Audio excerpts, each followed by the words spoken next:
Dracula is probably one of the books with the most amount of adaptations ever. Be it for the horror aspect of guy with sharp teeth bite and kill you, or the romantic aspect of eternal life and beauty, it has people in a chokehold. And it is also the inspiration for Mircroids' Dracula PENTALOGY. I played through it so you don't have to, because truth be told, it's kinda bad. So yeah, I'm Liv and let's go through these games together.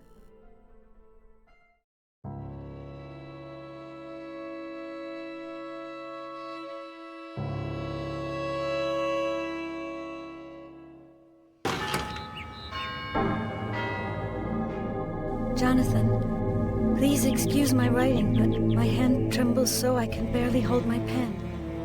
After you left this morning, a strange dizziness came over me. I went out for some fresh air, and when I looked up, I was at Carfax. Dracula's home was summoning me as if he'd returned and wanted me again. As I write, I can no longer master the power that is drawing me there. I'm leaving on the first boat to Transylvania. I feel that I must go back to the castle. I am powerless. I must find out what is happening to me. Don't attempt to follow me. Your presence would only complicate things. Forgive me. Mina. Seward, my friend, my deepest fears were founded.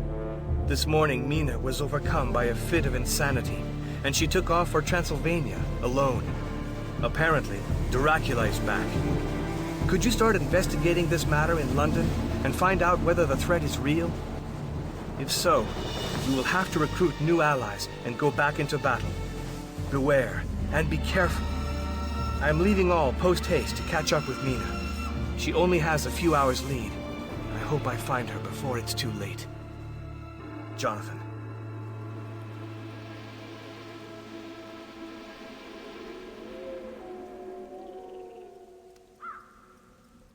Okay, so apparently this is a sequel to the book, which I happen to have read. First of all, Mina would never do that, but hey, maybe she has too much blood in her veins, maybe her uterus is up between her lungs, making her crazy, I don't know. But I really hope that they explain how Dracula has been resurrected, because like, in the book he's 100% dead. Like, nothing ambiguous, they put him out to dry in the sun, he's dead. Anyways, here we are in Transylvania, and yeah, it is ugly. 600 by 800 pixels can't save you either, because no matter how much I zoom out, it simply looks terrible. The controls are also really confusing. I mean, it's just hold left click to look around, but whenever you right click by mistake, and you are going to, the orientation changes. Like, you start having to drag your mouse to the direction you want to look at, but then you right click and now you have to drag on the opposite direction. Regardless, even after you learn that, it doesn't feel good. Anyways, we have a few paths to explore, and I chose to go to the graveyard first.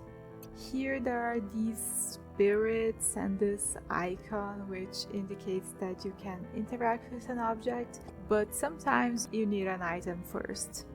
By the way, the inventory is surprisingly good considering it's Mircroids. Just click the item you want to equip, simple and effective. In the graveyard, we can break this tomb and grab this dragon Ouroboros bracelet thingy. And we also get the first taste of this game. Every action is a cutscene. I won't complain too much since the game is from 1999, and they were the brave developers taming the wild waters of 3D graphics. But it does make the game feel not like a game. More like one of those interactable games you sometimes got as a bonus DVD when buying a movie. The best example I can give is the one that came with my Harry Potter and the Philosopher's Stone DVD. Like in the menu, you'd get your Hogwarts invite, and then on disc 2, you'd go to the diagon alley, pick your wand, your pet, etc. And then you go to Hogwarts and walk around while the narrator tells you this is where that happened, blah blah blah blah blah. It's giving very that.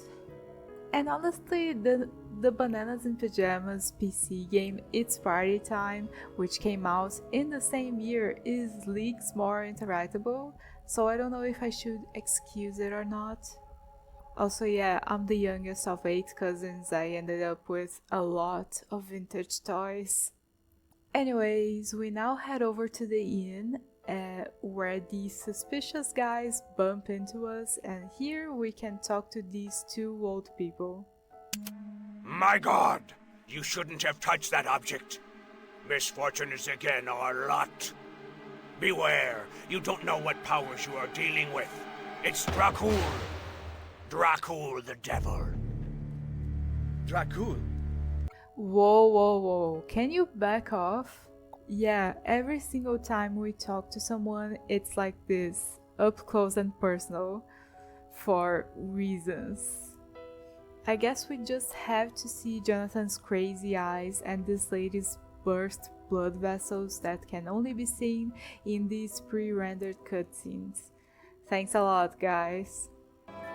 When I was a child, my grandmother would tell me the story of the invasions that beset our country for centuries. Your country? Anyways, they tell us what you'd expect. No, it's Saint Fart's night. All the evil spirits are out and about. It's too dangerous to go to the castle, blah blah blah. Going up the stairs here, we end up in an inexplicably long corridor with inexplicably well-maintained walls, and the only door in sight is the one to our room. And in there's another door, but locked. Honestly, I'm starting to think that one of the Mircroids devs once had to stay in a hotel room that had a second door like this, and that night hasn't left his thoughts since. Our room also leads to a cellar of some kind. Did the innkeeper put us in her room by mistake? Anyways, up here there's this crown hanging by a rope and a telescope, with which we can see the guy blocking the bridge behind the inn, which is apparently the only way to the castle. Exploring, we find a slingshot by this cross altar thing. We then end up by a cabin, but there's this guy who doesn't want us getting anywhere near. So we climb this tree literally in front of his very eyes and shoot at these birds, creating a distraction. We then grab this club and don't just hit him in the back of his head. We instead create the most convoluted situation possible to use the club. But hey, we killed him for like no reason, yahoo! We can now grab this knife and flute. Back at the inn, we can ask the 2 people here about the flute. Apparently it's what the followers of Dracula used to communicate, and the old man sings the tune they used to call each other over. We now head back to our room, up to the cellar, and use the flute. And apparently the guy by the bridge is part of the Dracula cult, because he immediately hurries to us. Now he's conveniently standing below the hanging crown.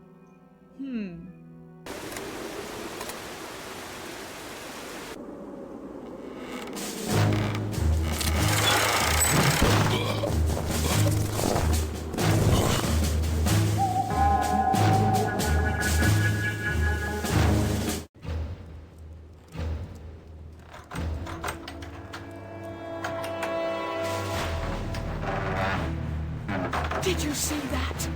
The sign fell down and knocked the auger out. Fiorel is going to be furious. I have to hurry downstairs and lock the doors. May the good Lord protect us. Well, thanks for opening the door, I guess. We can leave through this hole here and grab these keys from the guy's belt. One of them is for the well here, which leads to these caves where we can grab this grapnel. Maybe to help with the crossing? Speaking of the crossing, the bridge falls apart when we try to cross it. Yay! And turns out that the grapnel's purpose is for us to climb back inside the inn. Talking to the innkeeper about another way to the castle, she tells us that there's a passage under the inn that her husband told her about soon before he died.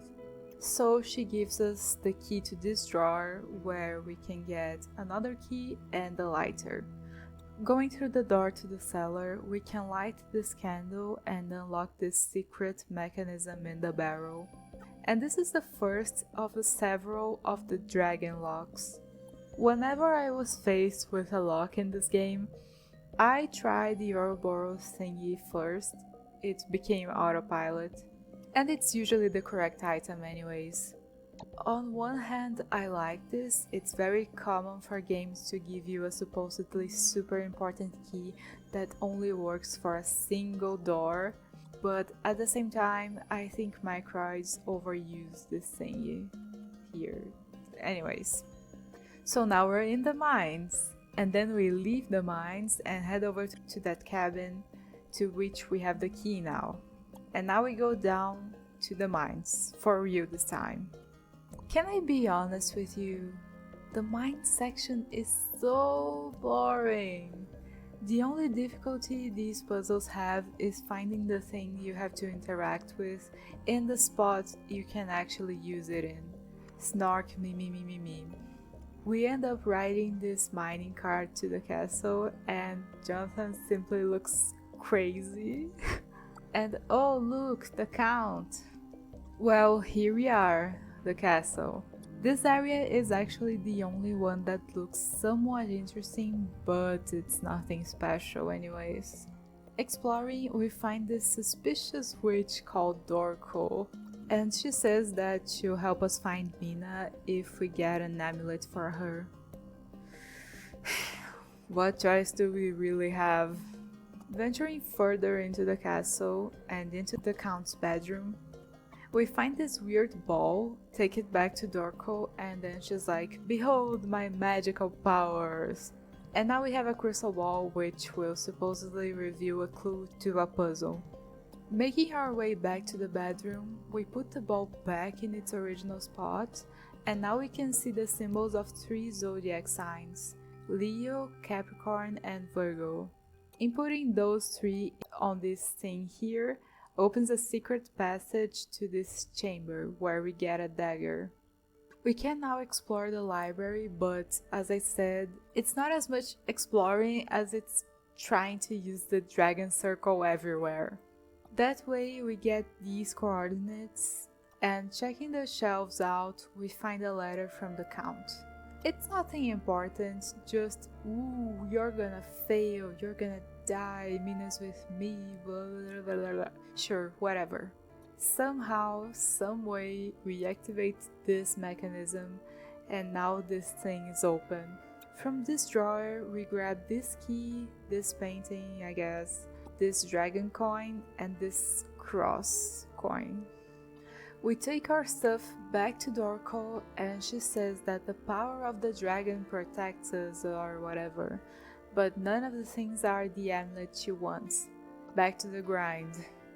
After a bit of trial and error, we go back to that secret chamber and use the dagger as a lever, revealing this secret alcove. Putting the painting in its rightful place, this container lifts up, and using the key on Dracula's portrait, the top opens, revealing a music box that doesn't play any music, and this precious gem, which we take.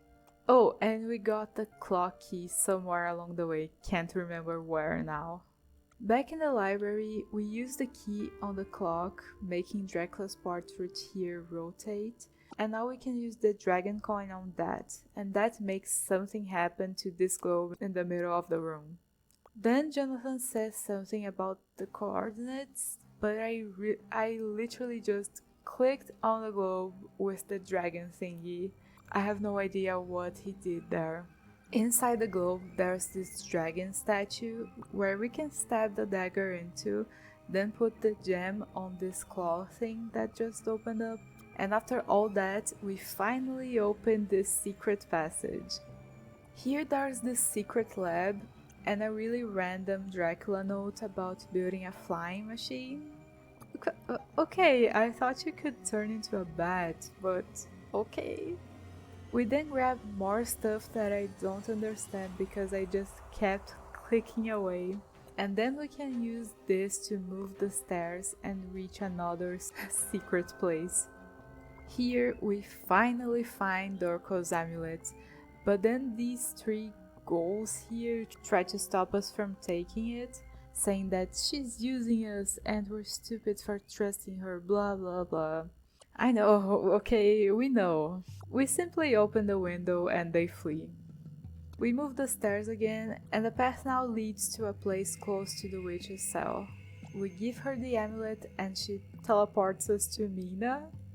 I, once again, simply click away until something happens, and turns out that the flying machine ladder was actually because that's our escape plan. The 3 ghouls try to stop us again, but we manage to evade them and save Mina. But Jonathan makes it clear that as long as the Count lives, Mina will never be safe, so he'll have to face the vampire sooner or later. The end.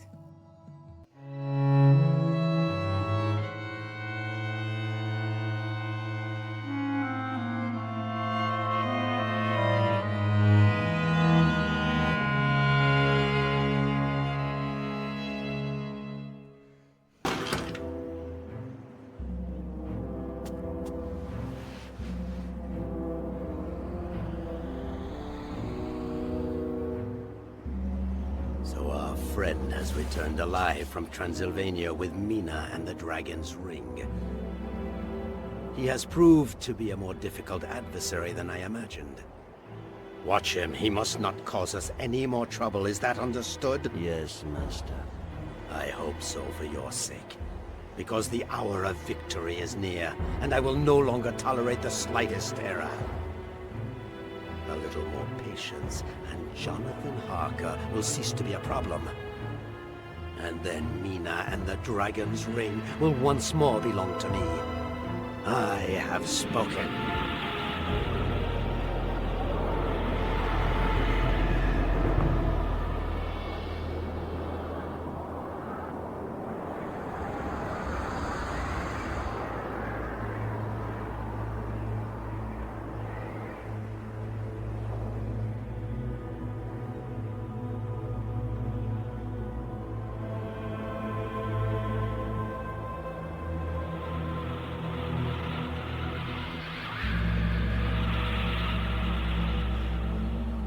Master, it's you. It's really you. Get up and tell me that everything is in place just as I had intended. Yes, Master. Everything is ready, just as you ordered me to do. Then let my will be done. Nothing can stop me now. Nothing and nobody.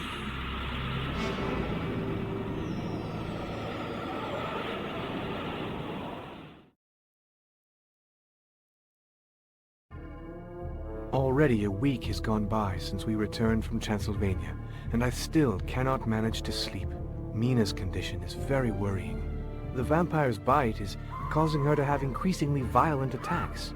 Fortunately, our good friend Dr. Seward is achieving miracles in his fight against this disease without a name.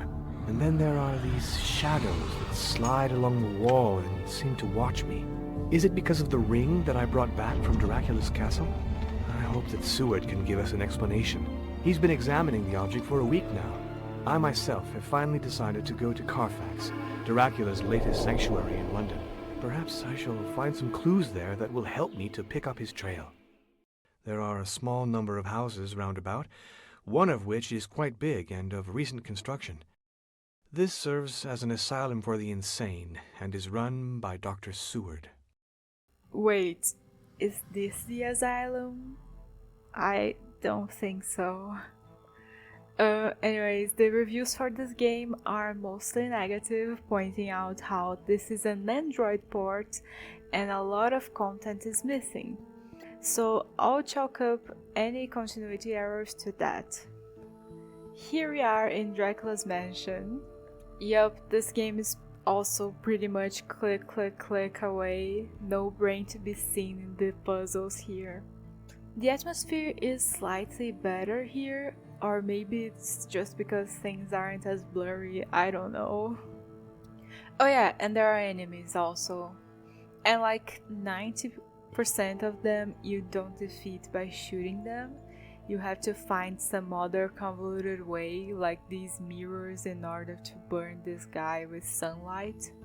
Why even give us a revolver then? I don't know. By the way, here in this fireplace, you have to grab a crowbar, right? But like, I couldn't grab the damn crowbar. I reloaded the game like 3 times trying to grab it and it just refused my hand, I guess. And this isn't a one-off bug. This happens multiple times throughout the game. Anyways, we defeat the other bad creatures and go to the sanatorium where Dr. Seward and Mina are waiting. By the way, fun fact, Dr. Seward was romantically interested in Mina's friend who died, so he wouldn't be this old. I think someone made this model thinking of Van Helsing, but then they decided to change the story and just recycle the model. Which, by the way, the story. From what I've gathered, this is meant as a sequel to the book, but they're following the same plot points as the book all over again. Like destroy Dracula's house, just destroy his last sanctuary in the graveyard, hypnotize Mina. Like, what in the... Okay, fine, whatever. It's kinda like Escape from New York and Escape from LA if you watch those movies. They are like literally the same plot points. They follow the exact same beat. The only difference is that Escape from New York is like, look at this piece of a man that is Kurt Russell. And Escape from LA is like bad CGI and action movie, you know what I mean? Anyways, Mina's lace dress looks uncomfortable as hell. Like, have you ever held lace?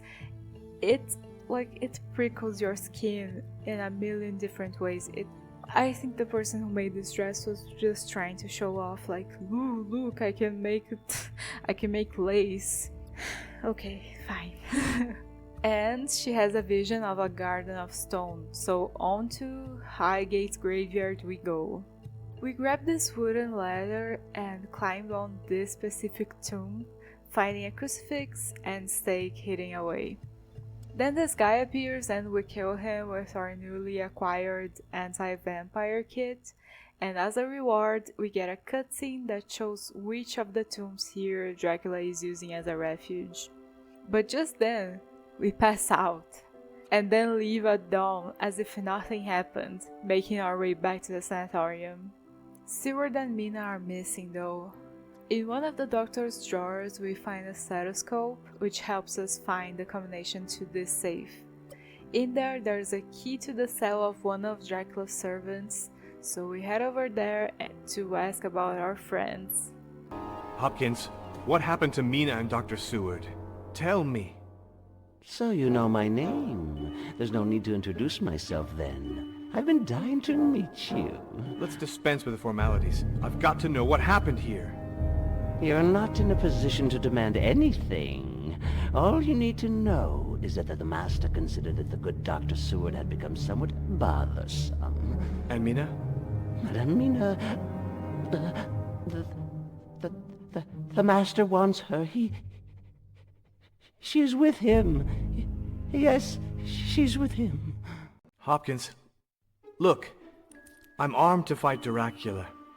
Help me to save Mina. You've seen her. You see how vulnerable she is. But to save Mina would mean betraying the Master. I cannot act against the Master, but I can't leave Mina in danger either. What a terrible dilemma. I've already beaten Dracula. Trust me, and together we can save Mina. It'll take more than words to convince me. I know that you possess the dragon's ring. If you want me to trust you and help you, give it to me. That way you can let me be the judge of how sincere you are.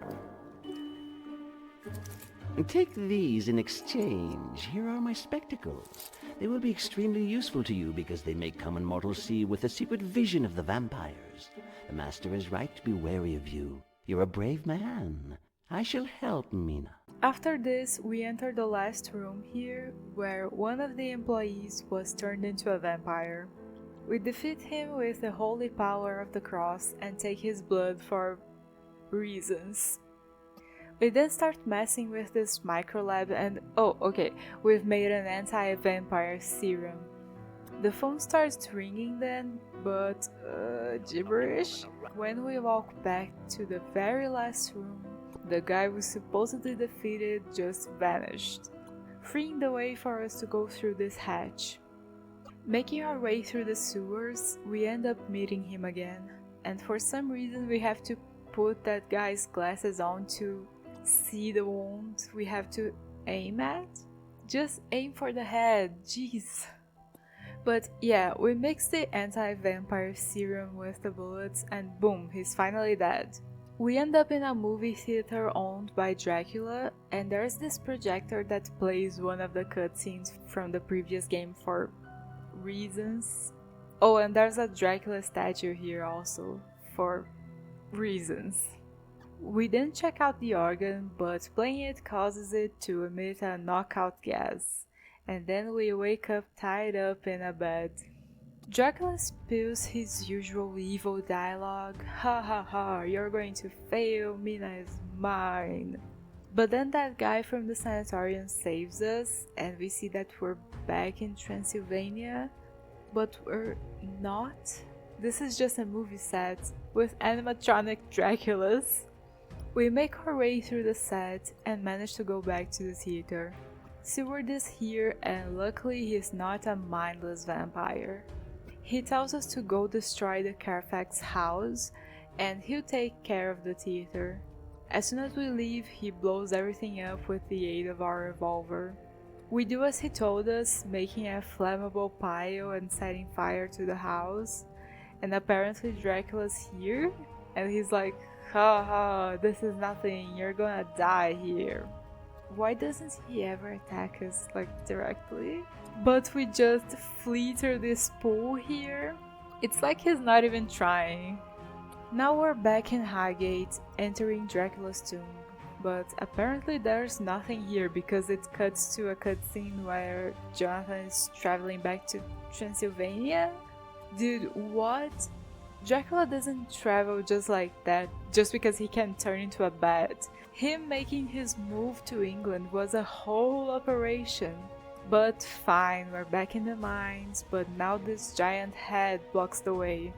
Here the game bugged out on me and I managed to grab 2 detonators but couldn't rig it to the dynamite, so load the last save, grab everything all over again, kaboom.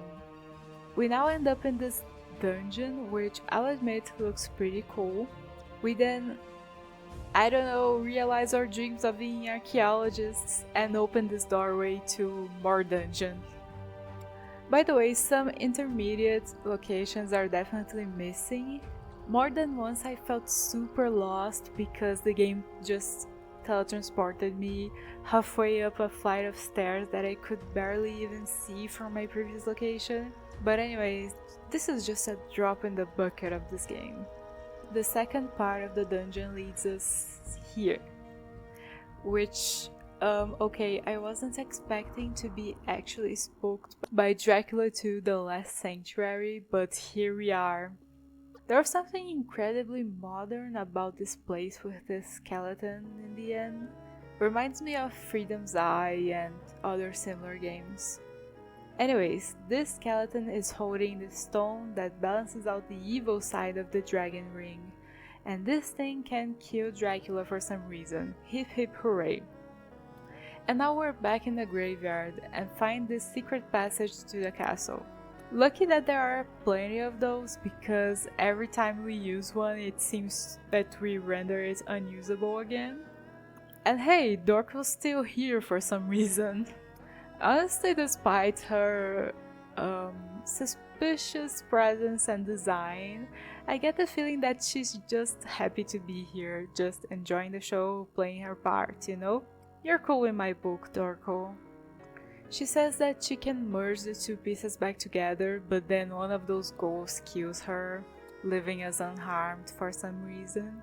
With her last seconds of life, she transfers the last of her magical powers into this ring and gives it to us.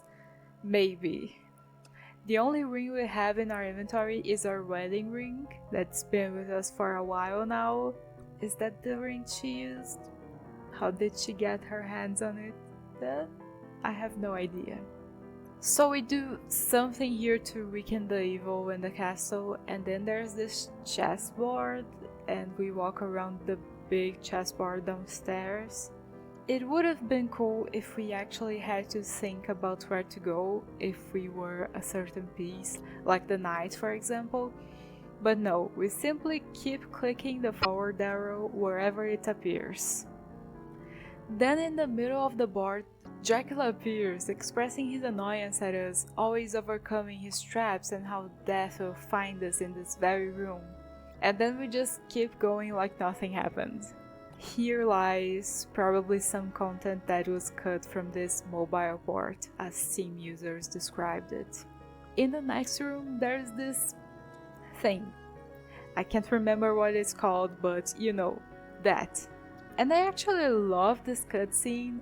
Anachronism absolutely slaps and it looks so cool. Here we find that guy from the sanatorium and he's gonna take us to where Dracula and Mina are. But one of the suspicious Dracula cult guys throws a knife at us and he jumps to save us. Okay, this is the second time I'm mentioning Harry Potter in this video, but this time I think Mircroids might be owed compensation for the inspiration for the Dobby dying scene. I mean, just saying, anything that takes money away from J.K. Rowling's grubby hands makes me happy.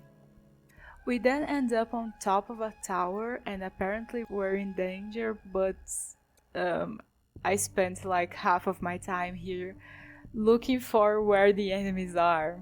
We take them out with the Indiana Jones method. We now have to find stuff to put in this cannon here, and it's a contender for most unintuitive puzzle in the trilogy. Like, you need the cannonball, wood planks, a flag, and snow. You put the ball, flag, and snow in the cannon, and then you have to set the wooden planks on fire in your inventory using only matches, and then put them down next to the cannon. Like, I don't know how you're expected to solve this on your own. Especially the part where, like, you light not... whatever. Anyways, the guy who threw the knife is dead, and now we can safely cross. We take the elevator and end up in this place which looks red. Okay, I'll give the game its flowers. Someone came along the dev team to breathe life into the castle, and that person deserves a raise. In these rooms we have to grab 3 door handles, then melt them into one, and then we reach our destination. Mina can't remember us and all seems lost, but we still have our wedding ring. Yes. Everything is coming back. So it was true. My mind is clearing and I remember now. I can see Seward and all those close to him who died trying to resist you.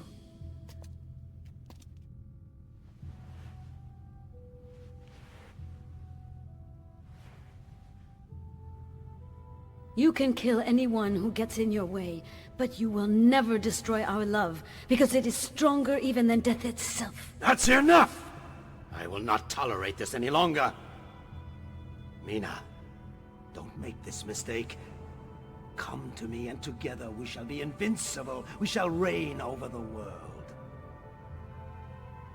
I am offering you eternal life. No! All you have to offer is eternal death. I shall never follow you into this kingdom of shadows and desolation. You wanted to make me your wife? Your queen? You must learn that nothing and nobody can separate those whom God has blessed. Your treason is even harder to bear than death. You reject me. You dare to defy my authority in the very heart of my kingdom and at the risk of your life.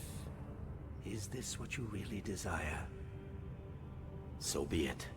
Since I cannot make you my queen, then you leave me no choice. You must die.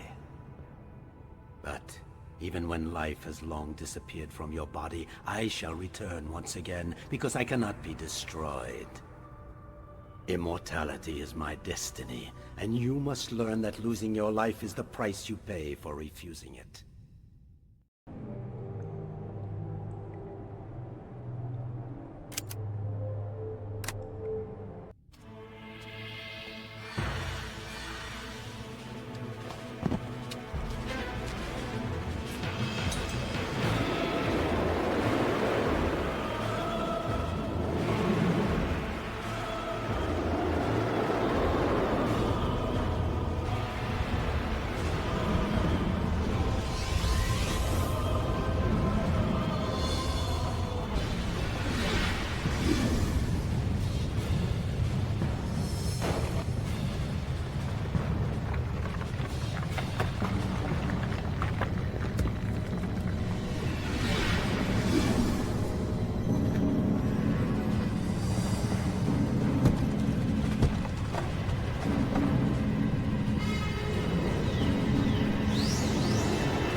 It can't end this way, not already!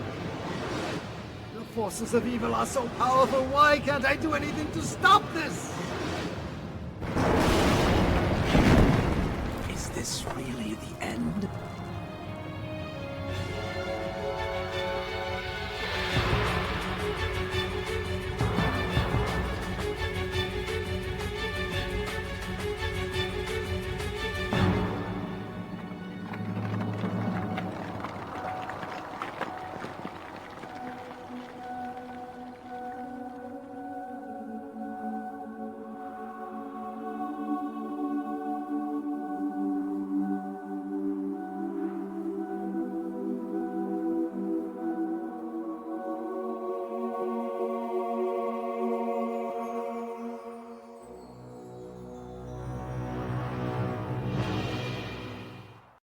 Oh, Jesus Christ, you managed to turn Dracula to dust again, and he's gonna rise again in the next game, isn't he?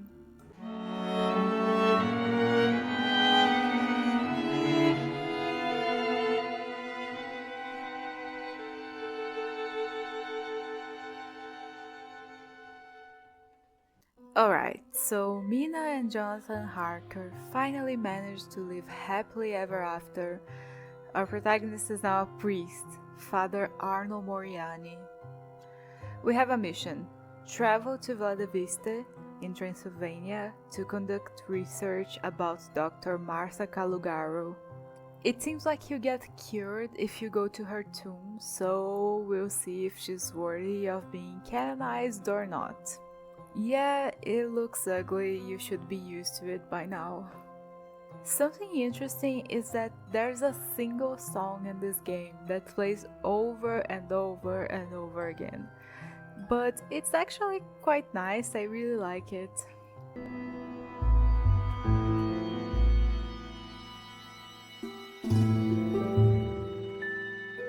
Oh yeah, and this is in 1920, so Europe was still very much feeling the effects of World War I. We go check in at the inn and are greeted by Ozana, the innkeeper. She also tells us that an archaeologist, Janusz Packmaster, wants to meet us, so we go greet him. I'm Janos Peckmester, assistant professor in the medieval history department at the University of Alba. Yeah, pretty much everyone here recorded their lines in a very large, very echoey room using a webcam. I don't understand why. I mean, voice actors in Mircroids games aren't always amazing, but I've never witnessed audio quality this bad from them. Anyways, he's excavating in the Castle of Twilight, the castle of Vlad Tepes, you know, the Impaler, yeah.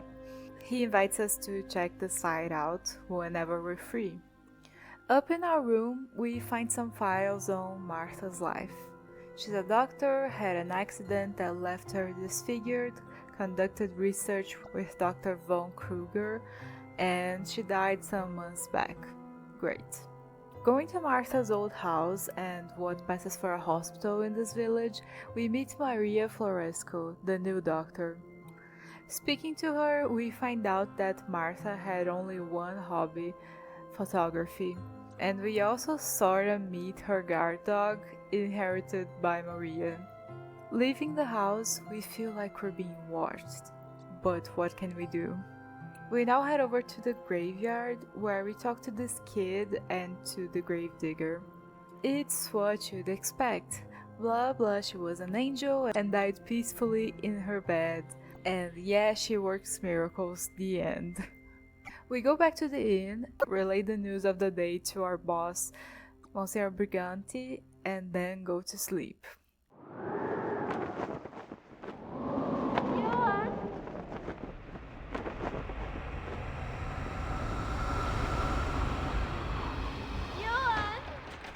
Luciana! Johan! May I come up? Come!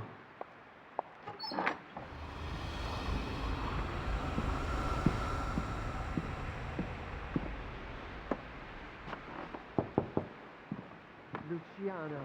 Johan!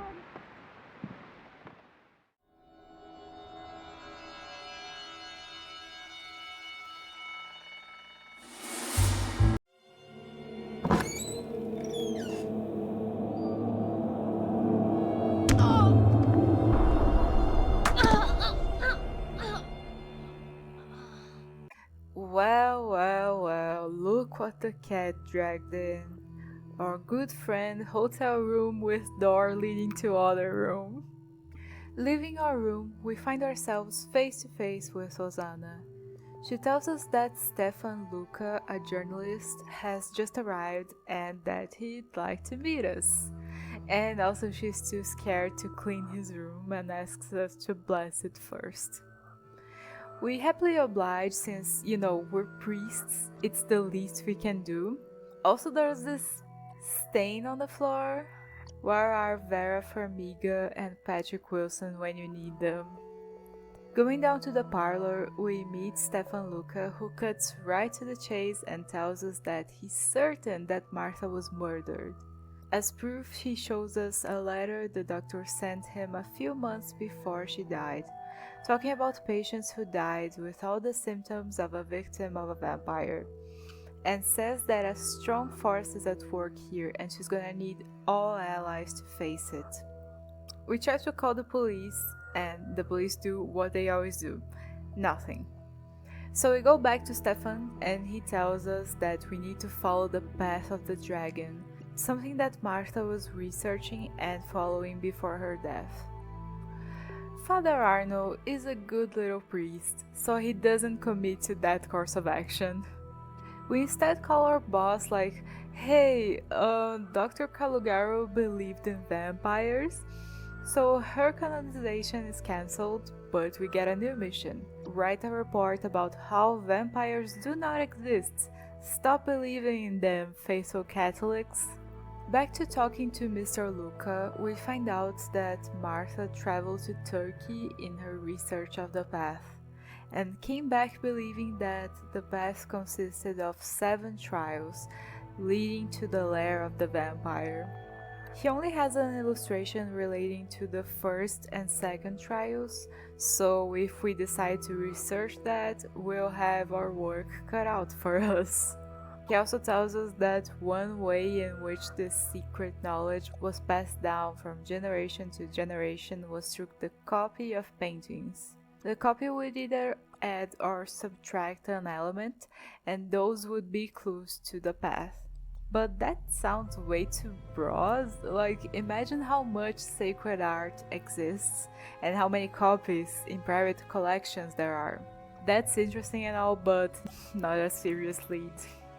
Okay, thanks Stefan, smile you later. We ask Hosanna if we can borrow this thingy displayed on the wall, and she says yeah, that piece of trash. Thank you. Next we go talk to Maria because she needs blood for transfusions. So we're here to donate. And then she tells us to please draw the blood ourselves. So fun fact about me, I'm fucking terrified of drawing blood. Like, I'm terrified of needles, plus I got a thing with the insides of my arms and wrists. Like, I don't even wear bracelets because of it. Anytime I need the blood works done, my blood pressure goes through the floor. I have to lay there for like half an hour talking to my dad to even be able to stand up without passing out. I mean, you get it. But now, I don't know, it seems like Dr. Floresco heard all the times nurses said, "Wow, you have such nice veins, have you thought about donating blood?" and isn't giving me a choice on the matter. So we draw this priestess blood and my face looks like this the entire time. Put it in the fridge, do some analysis Dr. Floresco also asked us, and we're done, thank God.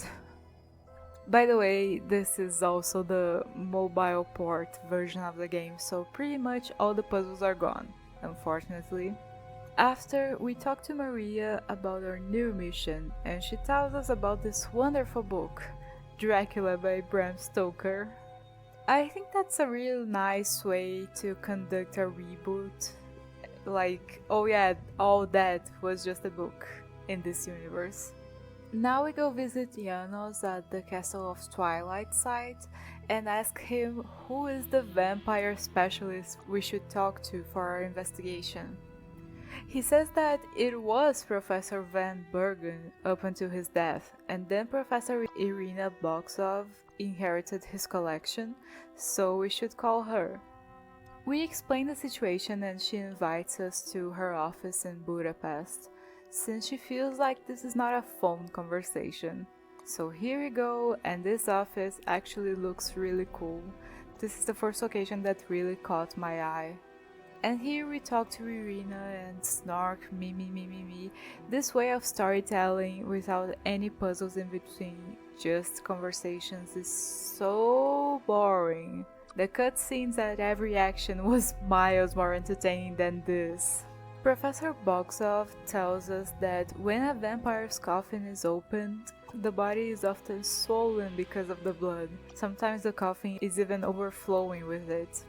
She also tells us that she actually believed in vampires because their existence has been so widely documented with witnesses and everything that her scientific mind can't help but accept their existence. Meanwhile, Father Arnold is there like, "Ah, really?" She also tells us about the Thule Society, a select group that seeks to follow the path of the dragon to obtain immortality to themselves, by all means necessary. Luckily, neither Irina nor her successor ever associated with them, so they never gained access to the professor's information on vampires. She also shows us a prophecy book that says that the Thule Society started World War II. Professor Boksov looks like a skeptic, but believes in Nostradamus' levels of evidence. Well, anyways, she also tells us that there's an object associated with each trial of the path, but she can only guess that the chalice is one of them. And, okay, this one's important. She tells us that the person who decides to pursue the path has to truly understand it, the order of the trials, and regardless, you won't be able to complete it unless Dracula likes you. Great. We also find a letter in a safe that reveals that Bram Stoker was inspired to write Dracula by a story Professor Van Bergen told him about something that happened probably in Vada Vista. So that's kind of it. Irina's gonna send us some documents through the mail and have a safe trip back to Transylvania. Back at the inn, Luca tells us that he's gonna set off to Turkey tomorrow, looking for the Path of the Dragon. Okay, dude. Checking out our mail, we got a bit about Vlad's life story, but everyone knows that he impaled people, and I'm not exactly shocked to learn about other cruel things he did. We now call Dr. Van Kruger, the guy who conducted research in collaboration with Dr. Calugaro. He doesn't believe in vampires and absolutely hated the novel by Bram Stoker. He also provides completely rational explanations for phenomena associated with vampirism. Like, remember how the vampires would allegedly be bloated because of the blood? Could be the gases decomposition produces. They can make corpses look swollen before managing to break through. He also tells us that him and Martha were investigating the P syndrome, the symptoms of which are basically Vampire Victim 101. Okay, I guess we have enough to start writing that report. I worked late, I finished my report, then I went to bed. It was hot and humid. Arno. Arno.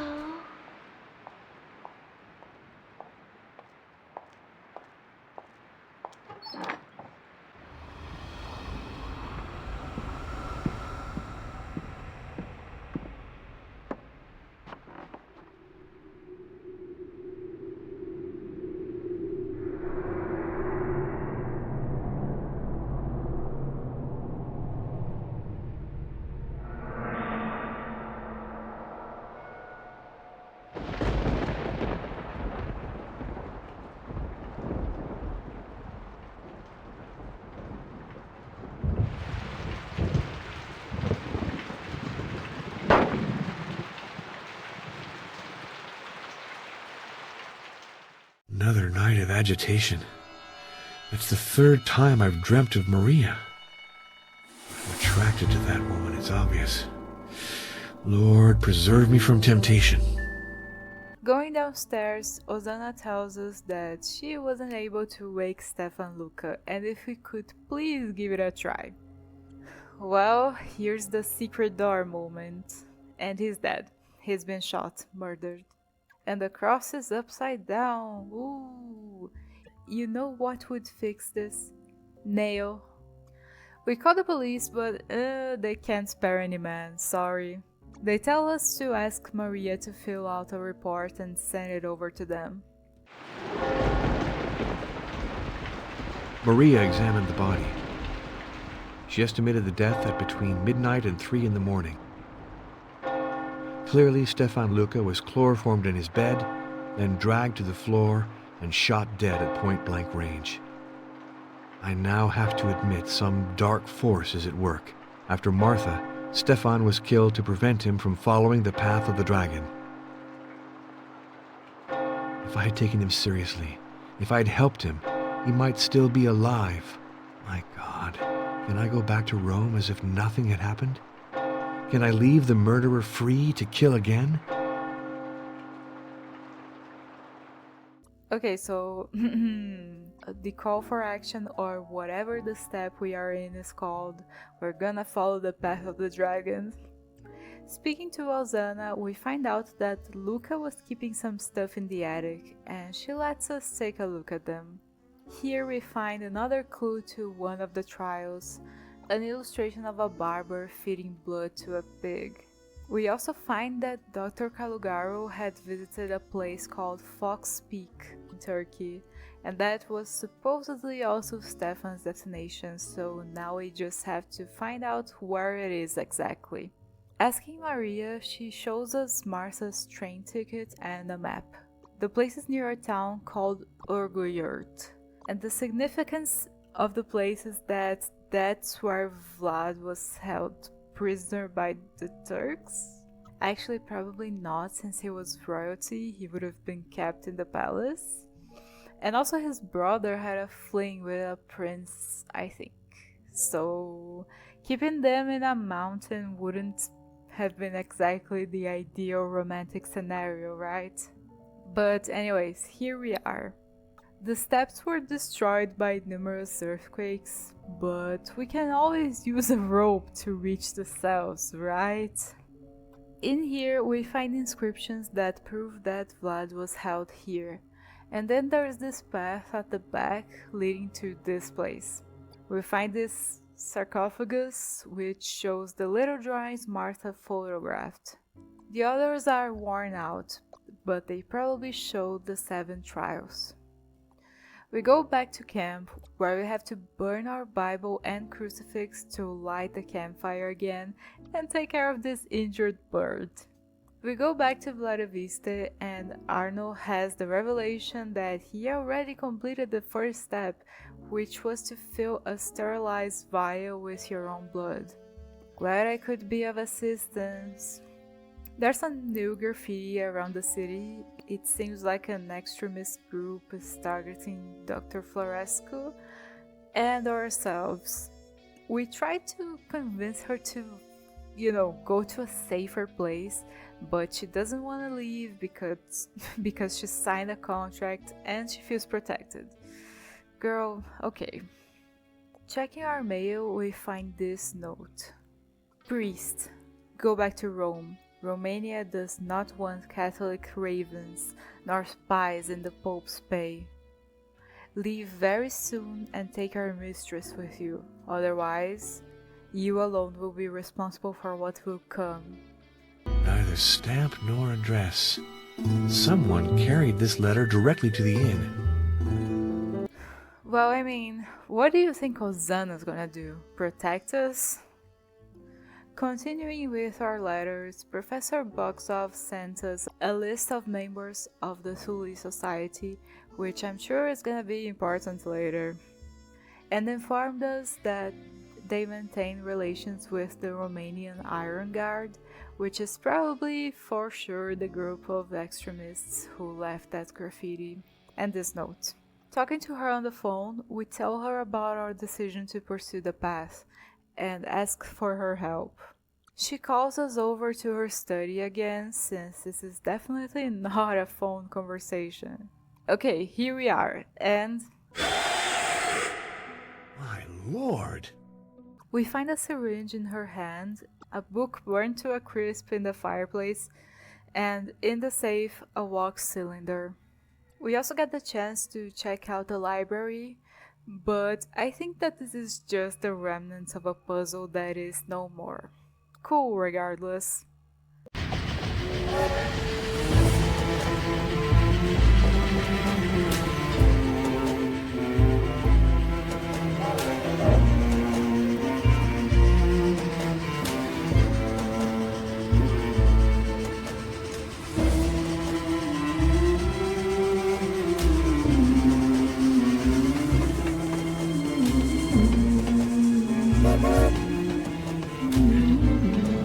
Back in Vladivista. My lord!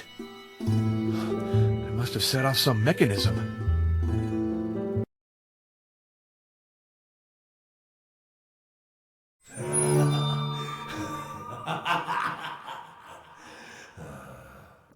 Oh great, someone planted a bomb in our room.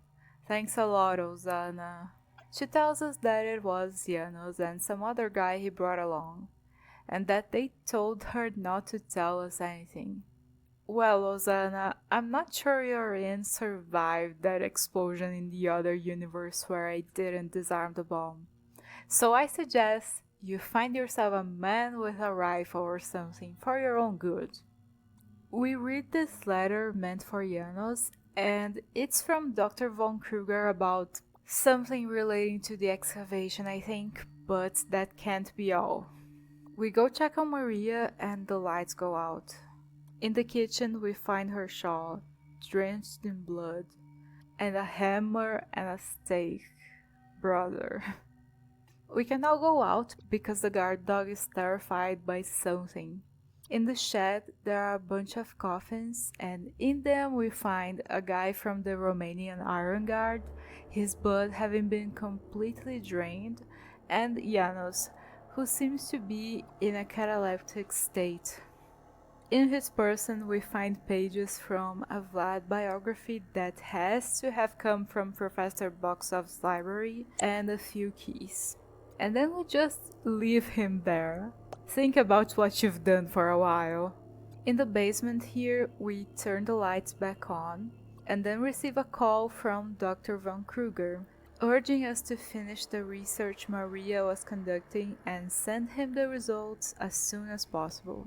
Unfortunately, Father Arno isn't onto von Kruger yet, so we have to draw his blood again, analyze it, escape from this random lockdown of the lab, and then tell Dr. von Kruger the results. And in return he does absolutely nothing for us, and Maria is still missing. We can now go snoop around her room because Janos has the key. Why? Don't move or I'll shoot.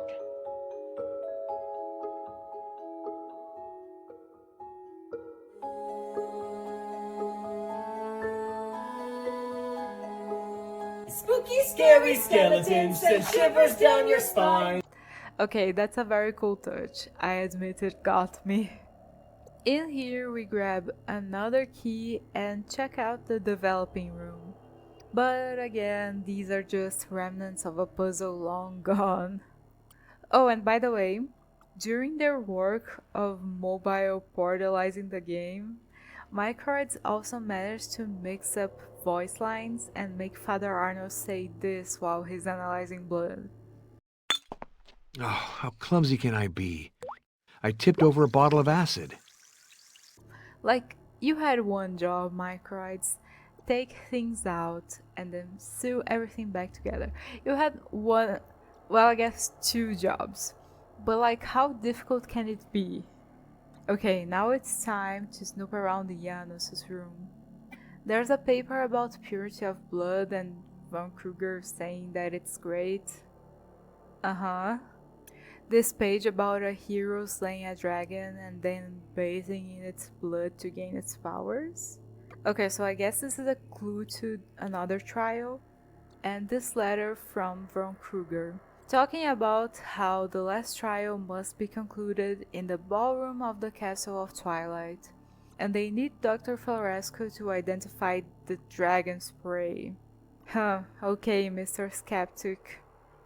So, we go check out the castle and talk to this Romani woman on the way there, but there's no trace of Maria. To be fair, Arno doesn't say anything either, so if the protagonist isn't worried, why should we? Somewhere along the way, the Iron Guard burned the church down and took the key to Martha's tomb, which we actually got from Janos. Going in there, the body is missing. Father Arno is once again unbothered, so here we go again, looking for something that might gauge a reaction and some direction from our protagonist. Eventually we find that ugly kid from the graveyard and he gifts us with a gramophone needle. How he got it, I have no idea. So now we can listen to that wax cylinder we got from Professor Boxov's safe. It's her predecessor's voice, recorded in the 1870s, stating that he's done with fighting Dracula and hopes that someone else will come along so he can pass down that particular torch. He explains how Dracula got fixated in his friend's wife, the wife ran away with him, the professor and his friend follow suit, but then in Vlara Vista the wife showed up and the friend drives the stake through her heart. He decides not to run and to face the charges of his wife's murder, and apparently that's the story that inspired Bram Stoker's Dracula. Actually, we just passed her grave back in the cemetery, so we check it out and yep, Seems like she was buried with the stake and also decapitated. Okay, I don't know what else to do. I wish Arnold would say something.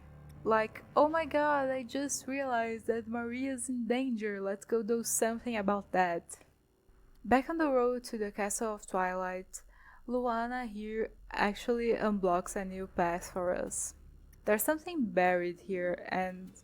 oh, it's the chalice, with a bomb as a bonus. So the chalice has to go there. So we just need a 2 to disarm the bomb. After searching up and down, turns out all we have to do is trade with the gravedigger and he gives us a wrench. Great, perfect. Luana's gone now, but she's left some bullet shells, which, as it turns out, fit perfectly in these thingies. Onwards we march. And now we're stuck in here because the rats are blocking our path. So we burn everything with the gas canister we've been carrying around. And something tells me that this was one of the 7 trials. I don't know, just a hunch. By the way, half the items you get are remnants of long gone puzzles, and they never disappear, so like, Arnold's pockets are probably making him look like Squidward after the Krabby Patties. Anyways, we hide in this coffin to escape from the fire, but now we're stuck in here.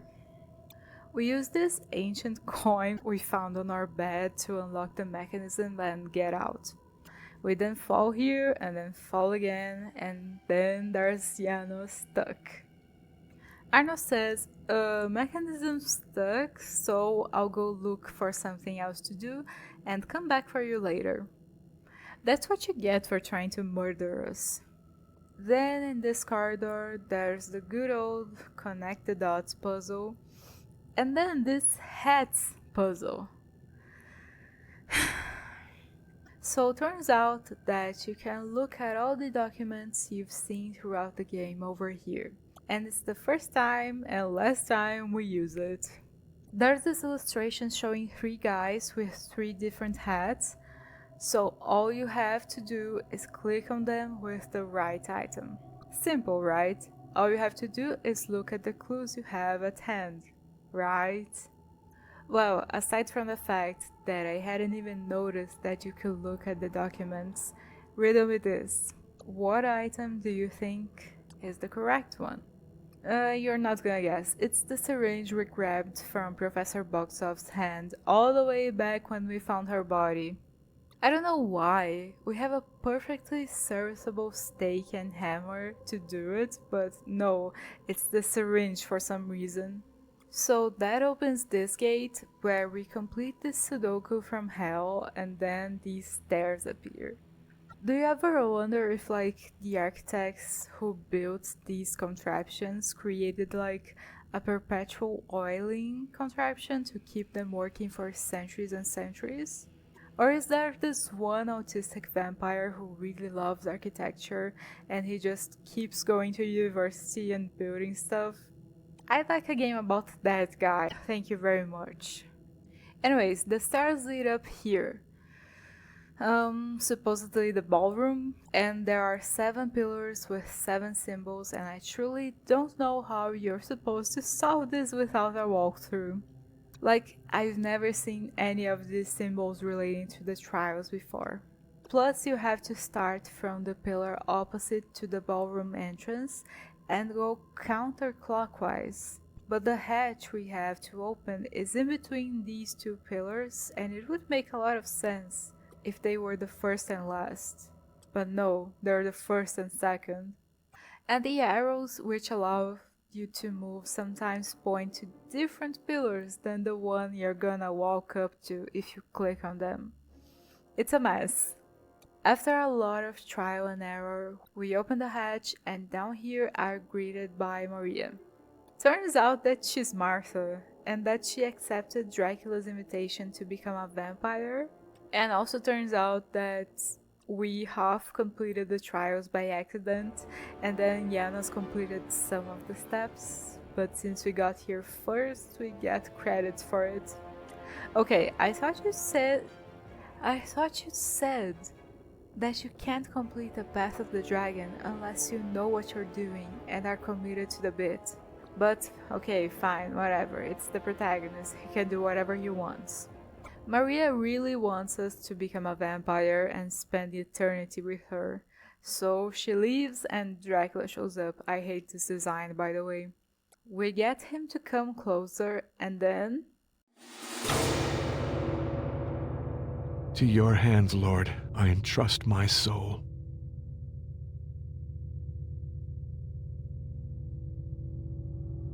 How dare you!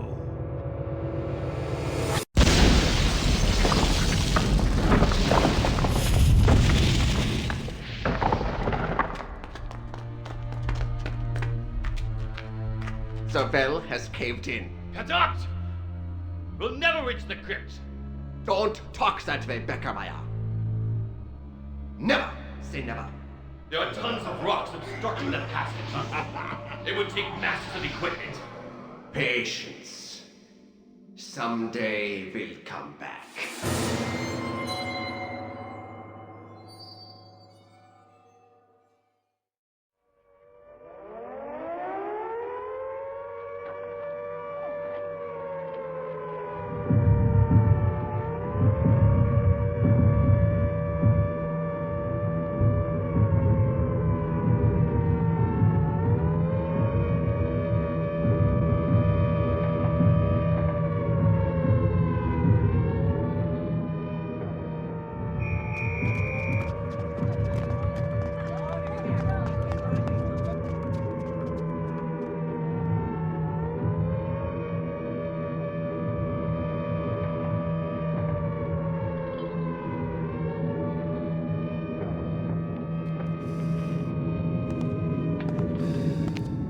The game is up. You're a spy in the service of the Third Reich. In August 1941, you left England carrying secret documents, which were stolen, needless to say, and met Heinrich von Kruger. A few weeks later, this same Kruger was in Romania, in your company, where you both participated in a top-secret mission. Operation D. You seem to know a great deal, Captain Cunningham. Yes, but what we don't know is the nature of Operation D. You will give us an explanation, I trust.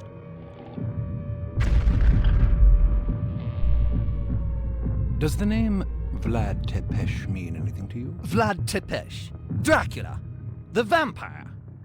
You don't believe in vampires, Captain? If you had seen what I have seen, you would know that I am in deadly earnest.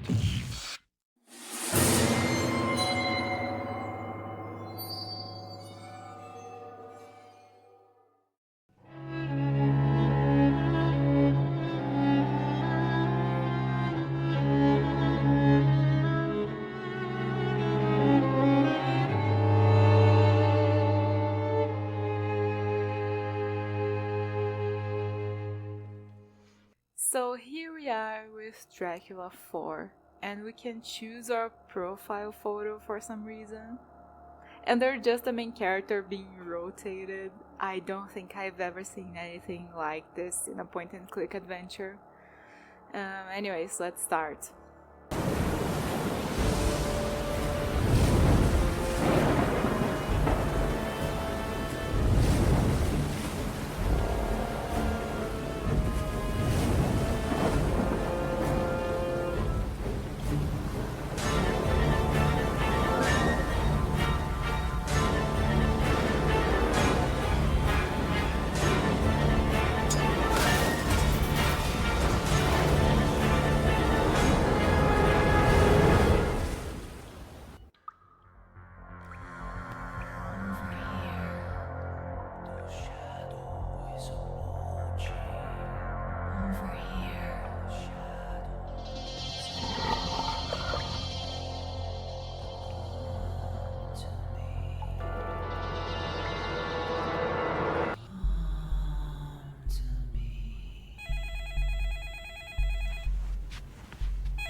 Hello?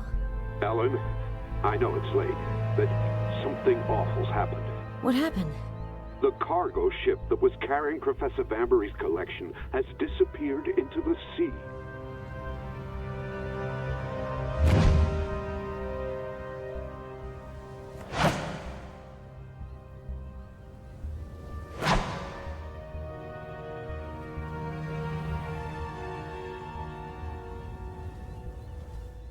I'm sorry, Ellen. I've just been informed that the lab that manufactured your drugs has decided to discontinue production. I guess it's not profitable enough. Basically, you're right. But Don't waste your breath, Doctor. We both know that without this treatment, I won't last long. Ellen, I think that you should come to our treatment center. There's no way I'm doing that. I've lived my whole life with this illness that's destroying my blood. I know what's in store for me. Anemia, fatigue, dizziness, nightmares, hallucinations, and a lot more. But I want to have a normal life until the very end. I understand. Take this drug pack. It's my last one. If you change your mind, just tell me. Thanks, Doctor.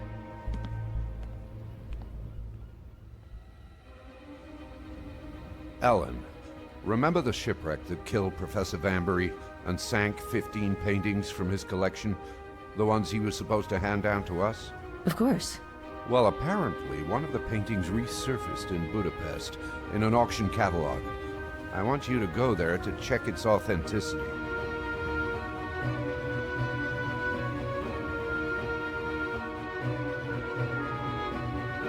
Okay, pause. Next we get a scene that you're gonna watch in a moment, going over everything that happened in Budapest, because yes, this is, once again, a mobile port. And I didn't even get it for free this time around. Mircroids just never fails to amaze me with their business choices. Anyways, moving on with the story. That's how I ended up going to Hungary. The Turner painting was the original, without a shadow of a doubt. That news gave me hope the other paintings might still be around. But it didn't make me forget that my days are numbered. I thought that I could escape death by leaving New York, but I actually ended up going to meet it. Friedland, the man who was arrested in possession of the painting, was found dead in his cell. His face was warped by fear. He left the message, "He's coming to kill me," in Hungarian on a wall. I was able to look at his file. In his file I found a strip of paper covered with a random jumble of letters. I'm not sure I can do anything with it, but if I try to make sense of it, at least I'll be able to get my mind off things. So when the director told me about another painting that may never have left England, I didn't think twice about continuing what would surely be my last trip ever. Okay, so if you've played through Still Life 2 or watched my video on the Still Life series, you might recognize the voice actress here as Vic from the second game. And she doesn't actually sound bad here. You can indeed improve in your craft, it's not all just raw talent. And the game, for the first time in forever, doesn't look bad. But it is curious that they're still going for this camera style in the year of our Lord 2013. Actually, that probably has something to do with the need to mobile portalize the game. They needed to... Wait a second. 2013. Why wasn't this game released on Steam like on launch? Or was it? And then they took it down to republish it in the mobile port version? Wait, I gotta check something. No, yeah, still no idea why the mobile ports ended up on Steam. Anyways, moving on. Entering the manor, we meet Adam Stoker, the professor's former assistant and Bram Stoker's great-grandson. He has to leave to do something, so we're left alone to shove random items into our pockets. Up in the library, we can see a kind of compass on the floor below, and this model of a ship hanging above it. Taking a look at the table, there's a list of paintings, and sure enough, there's Kayak paired with a reference to a book. After searching up and down, we find this book about building model ships. We grab this slide and clicking on the words eventually gives us a new call number. Behind a copy of Dracula, there's a keyhole, but we don't have any keys for now. Going over to the slide projector, there are 4 points we can look at, one of them being Villa Vista, with a code written next to it. By the way, for some reason, this voice actress, yes, I said that she's better in this game, but all the pronunciations are different. Like she says Vlad Tepes instead of the former game's Vlad Tepesh. And she also pronounces Villa Vista differently, like, I don't know why, but okay. Okay, onto the model. Using these gears, we can make it face north and then lower it, and inside there's a key. We run back upstairs, turn the key, and are met with a keypad. Inputting the code we got from the slide finally reveals a secret room. We have to turn the lights on though, and this is a cool variation of the usual connect the pipes puzzle. But since I'm so used to connect A to B, it took me a while to realize that you're supposed to connect all of them without there being a single dead end. Which makes a lot of sense. It makes more sense than the usual pipe puzzles. And then you're supposed to place these, whatever these are, connecting the sides with the same amount of dots. And the light's on, and in here there's a cassette player. This painting is oppressive. I feel that it's watching my every move. I'm sure that he can see me. I don't know how my father could keep it so close to him all those years. As much as I hate it, I can't bring myself to destroy it. My father was convinced that this painting would bring about his downfall. Apparently, the Metropolitan Museum is interested in some paintings from my collection. If I give them the portrait, it will probably end up gathering dust in their vast reserve collection. And wouldn't that be the best hiding place?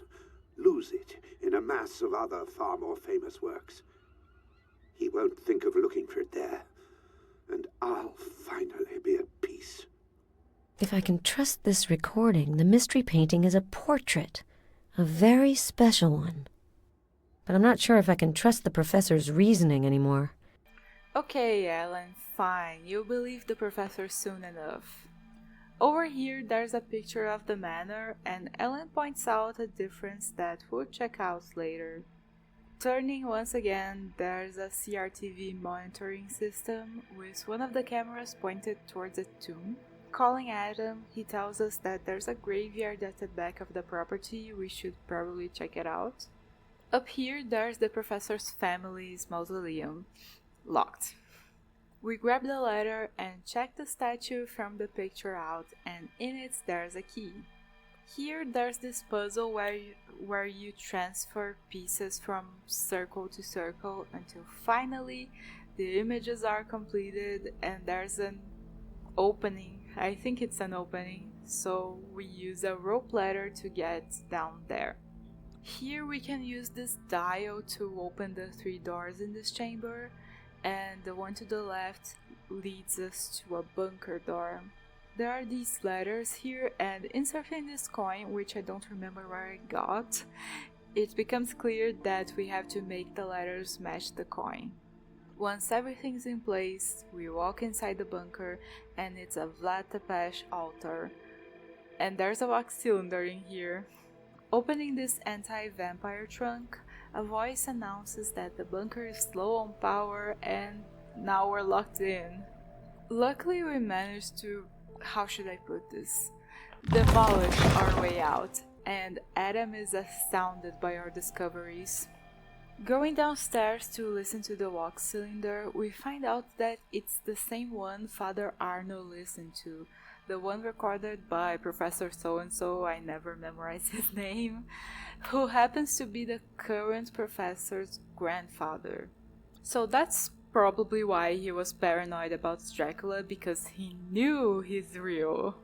Anyways, back up in Adam's room, we find this device for decoding messages and use it to decipher this piece of paper we got in the initial cutscene. Yanek Tev Kif Han S Okak 734 110 Fatih Istanbul Yanek Tevkifan Sokak 7 34 110 Fatih Istanbul. Why did Friedland, the man who was arrested in Budapest, have Yannick's address on him? And why was the address encoded? We call the museum and our boss confirms that over the years the name Kanayak became Yanek and he was a 16th century artist from Istanbul. Since the painting isn't here and we got this address, our best bet is to travel to Turkey and see if it leads anywhere. Bye, Adam. Already in our hotel room in Istanbul, we get a camera from our co-worker, telling us to take pictures of Kanayak's work if we find it. And yeah, also meds, this game has a health system instead of just making Ellen say, "Oof, I need to sit down" every once in a while. Don't worry about it. Well, okay, on to Yannick's house. There's no one home, so we invite ourselves in, and what's that? One of the paintings from Vanbury's collection, and Ellen's pretty sure it's the original. Who let you in?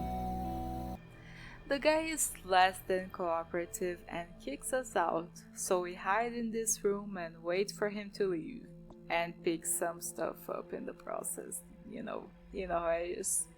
After probably the simplest lock-picking puzzle of my life, we're back in and I get stuck here for like 5 minutes because I didn't know that you're meant to turn on the lights. Totally not suspicious, Ellen. You're totally supposed to be here and it's no problem at all if people see the lights are on. With the lights on, we take a look at these paper puppets here and manage to break one. Great. Luckily it's an easy fix, we just have to paint and cut this arm. And this is probably the least PC optimized puzzle in the history of puzzles.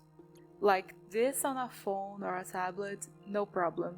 This while holding left click and drag, hell on earth. Especially because my mouse has a history of unclicking while I'm still clicking and double clicking when I only want to click once. I hated every second of this puzzle. But it's done. Now we just have to figure out what to do with these puppets after checking upstairs.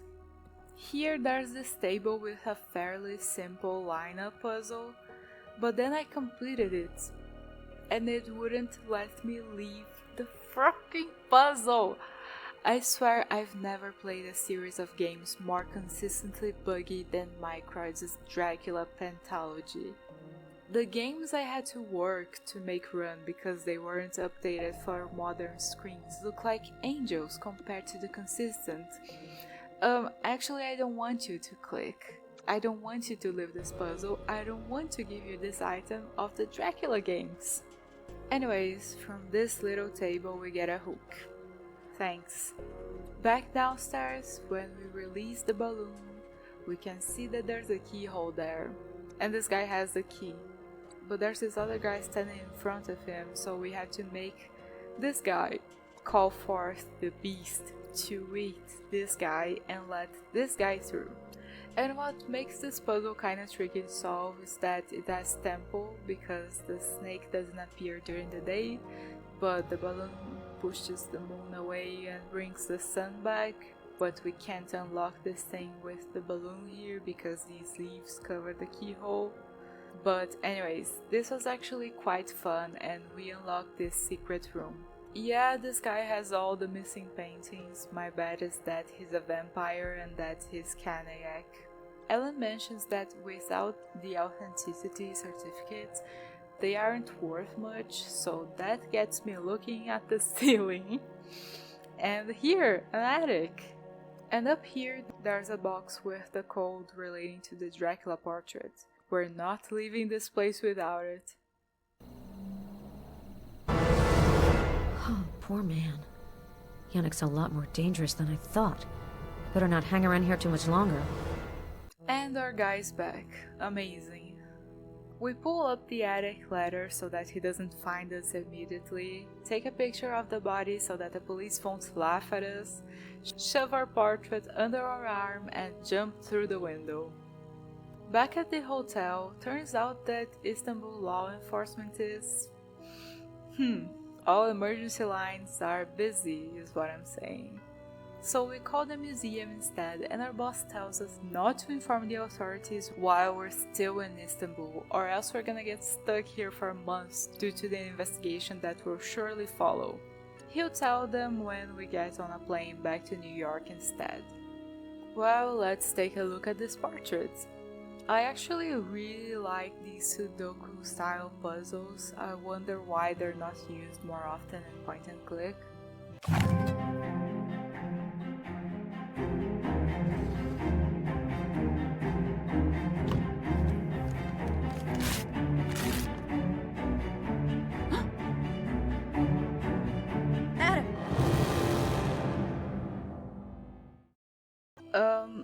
And that's the end. My brother in Christ, this is not a full game. Even if we still had that first section and the rest of the content that were surely cut out, this is not a full game. It's a demo, maybe. I mean, I finished it in 2 hours and I'm not exactly the sharpest tool in the shed. The game looks nice and all, but Mircroids' worst enemy, facial expressions, have been defeated here. The graphics look nice, and that's kind of it. There's not any soul, and maybe I'm making a mistake by comparing the atmosphere of like every game to the atmosphere of the Black Mirror trilogy or Rhiannon, games that made me feel like I was actually there. But hey, Little Miss 2003 did it, why can't you show even a sliver of that mastery? Anyways, looking at it objectively, it's better than the other games, but the first two were like babies. The third one, I feel like it was trying its best, but this one, I mean, it's 2013, there aren't any excuses left for Dracula to hide behind. Well, let's move on to the fifth and final game then.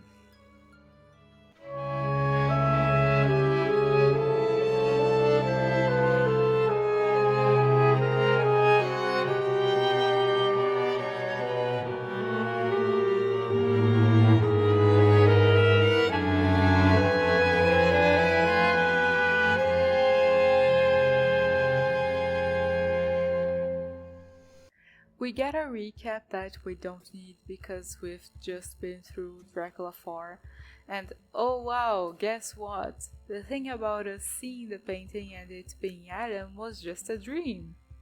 We go back to New York and Jerry says that he did some research on Vlad Tepes while we were away and that we should check this book out when we get the chance.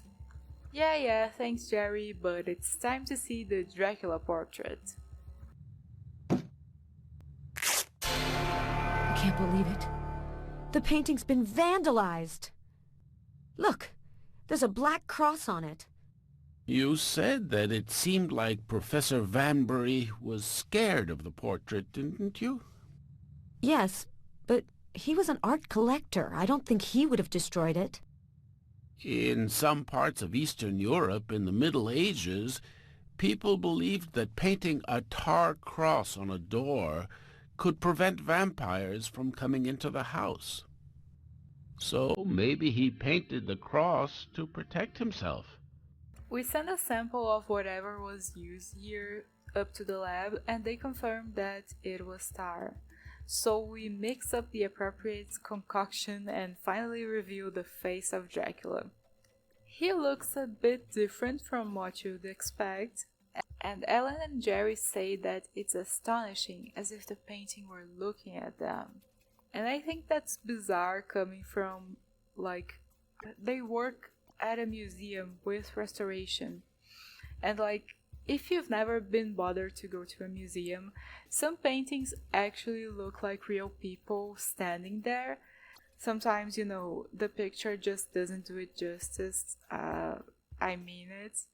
One time I literally got jump scared by a Jesus portrait in the middle of a museum because for a split second I genuinely thought that someone had set up a frame and was just standing there.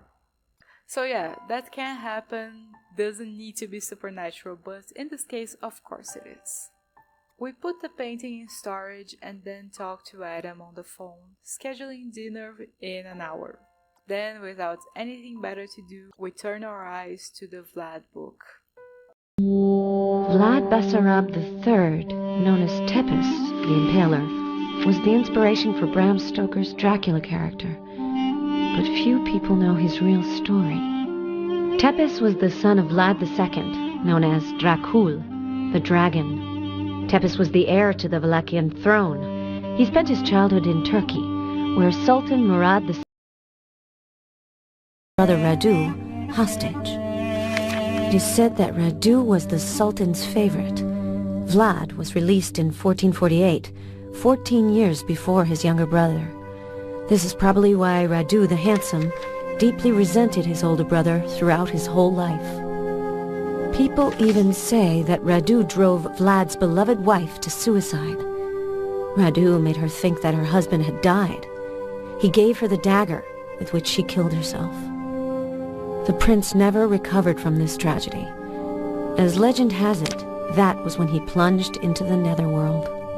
This book has a copy of a letter from Radu. The letter shows the rivalry that pitted these two men against each other. Radu also wrote a poem called The Shadow of the Dragon. It seems that this poem was meant for his brother. So this is probably all made up because I already mentioned that Radu was just fine with his, Sultan boyfriend, and he converted to Islam. He defeated his brother probably just to appease his boyfriend. Like, there wasn't anything like this. And by the way, they lived in a place and time where sometimes, even with important people, there isn't even a register of like when they were born. If you look up another one of Vlad's brothers, Wikipedia isn't sure when he was born, when he died.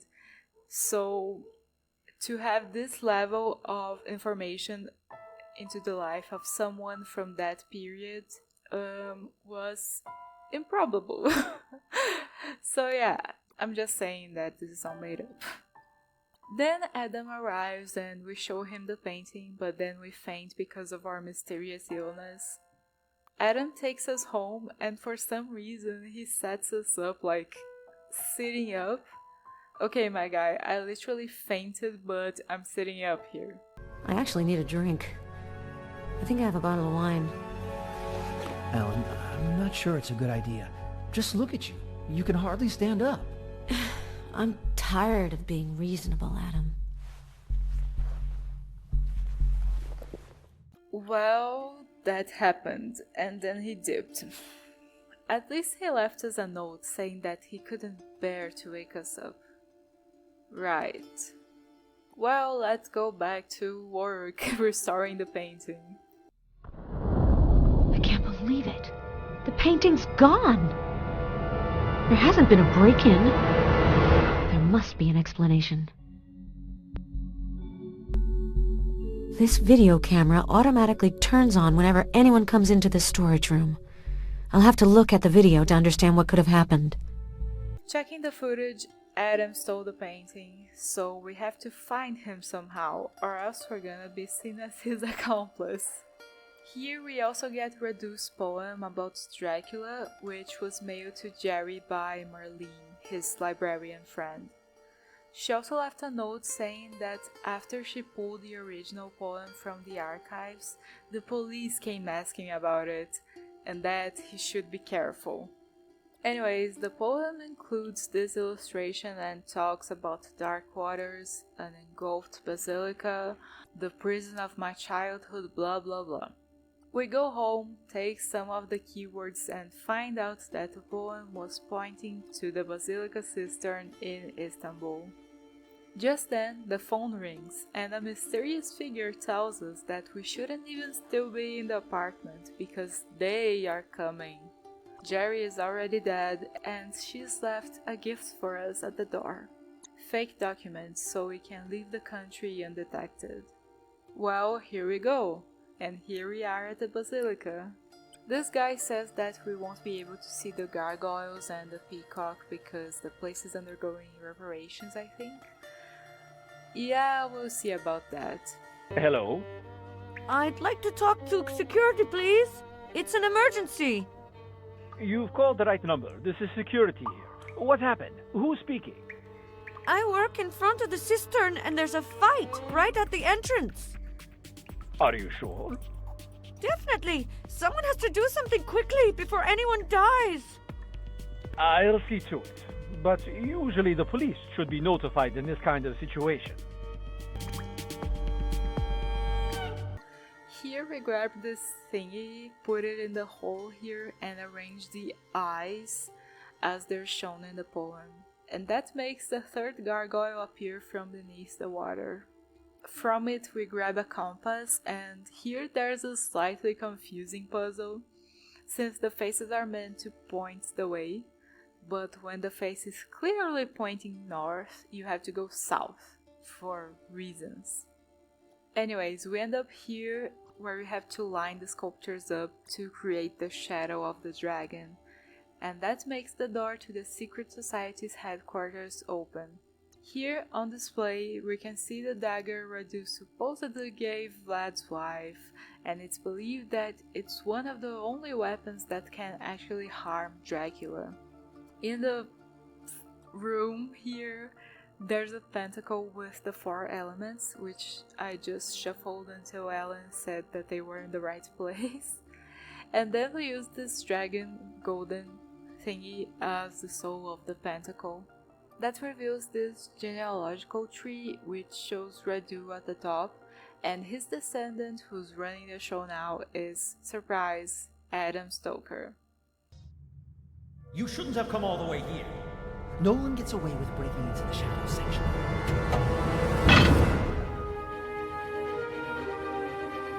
2 sewer workers saved my life. Or at least whatever's left of my life. They found me and took me to the hospital. When I woke up, I found a bouquet of flowers in my room. The note that came with it infuriated me. Get well soon, sweetheart. Appearances can be deceiving. Love, Adam. How could he have dared? After regaining some strength, I ended up at the hotel, alone and without any lead whatsoever. I'm too weak to go back and confront the guard at the cistern, but I'm not letting Adam off the hook. I know only one person in Istanbul, the forger I visited a few days ago, the one who had the Dracula portrait that I found. I don't trust Yannick, but he's my last hope.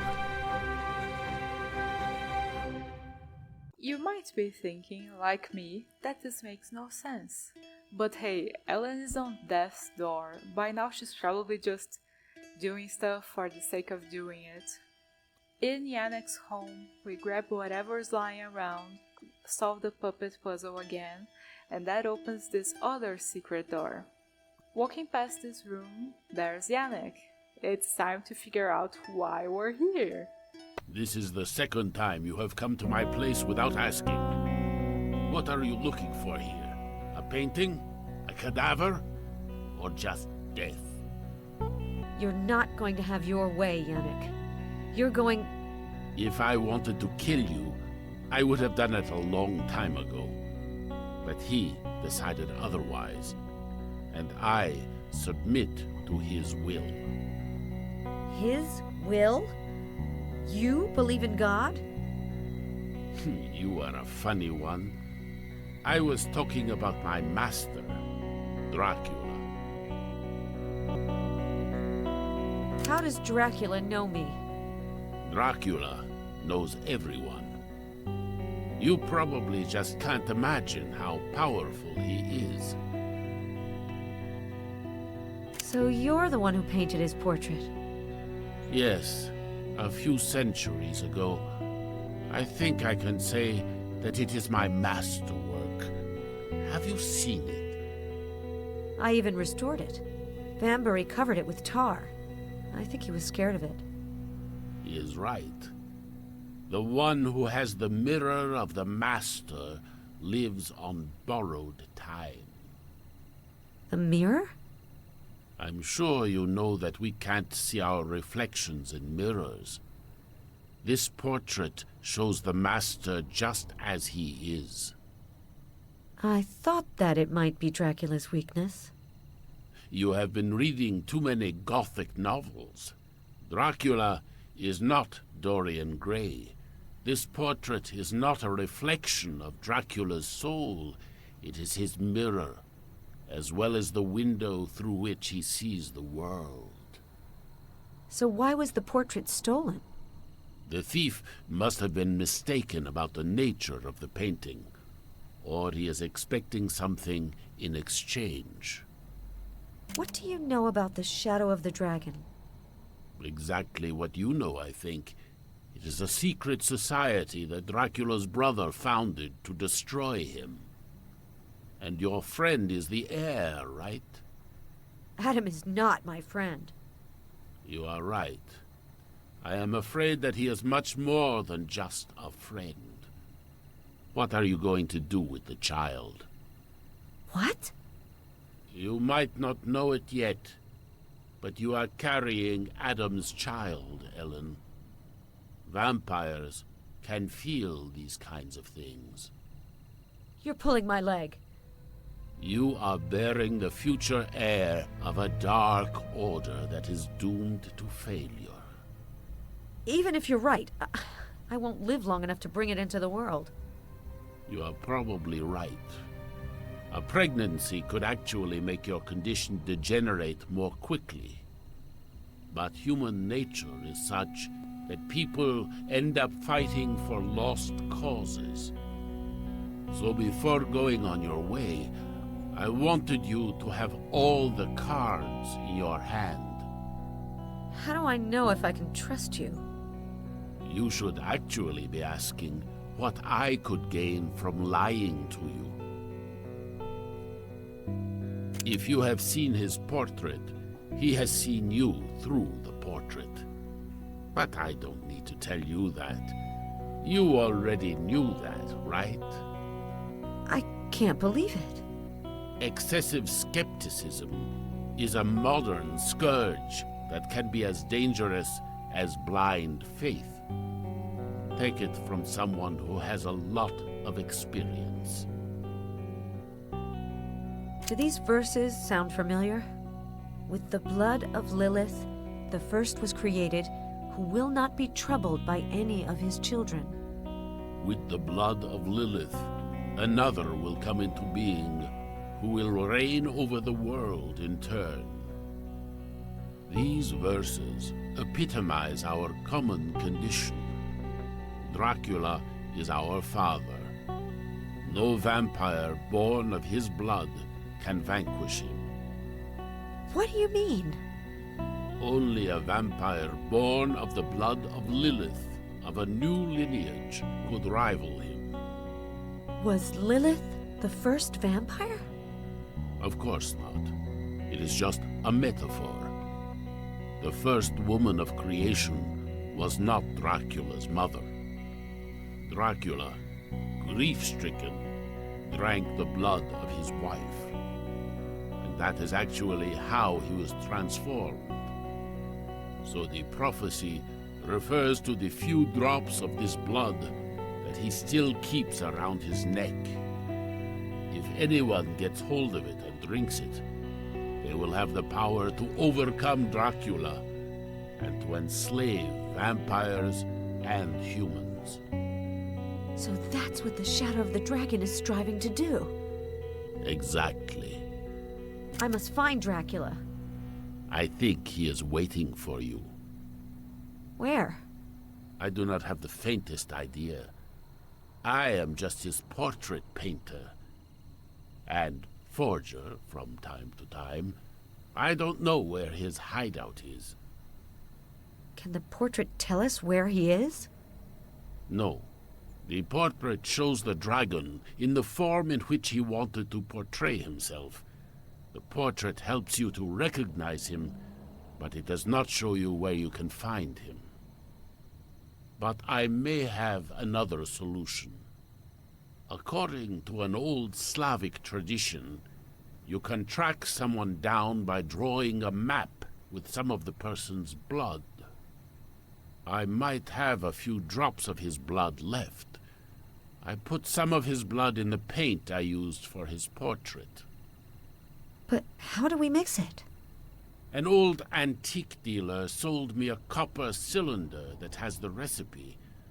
I must have put it in the alchemy section.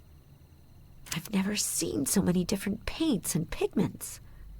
I have to admit that I have had time to accumulate the rarest of essences.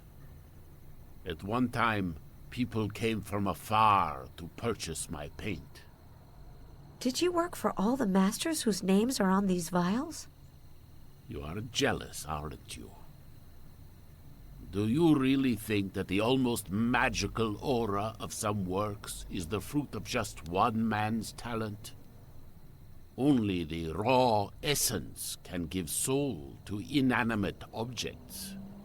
I'm not sure I understood. Of course you have.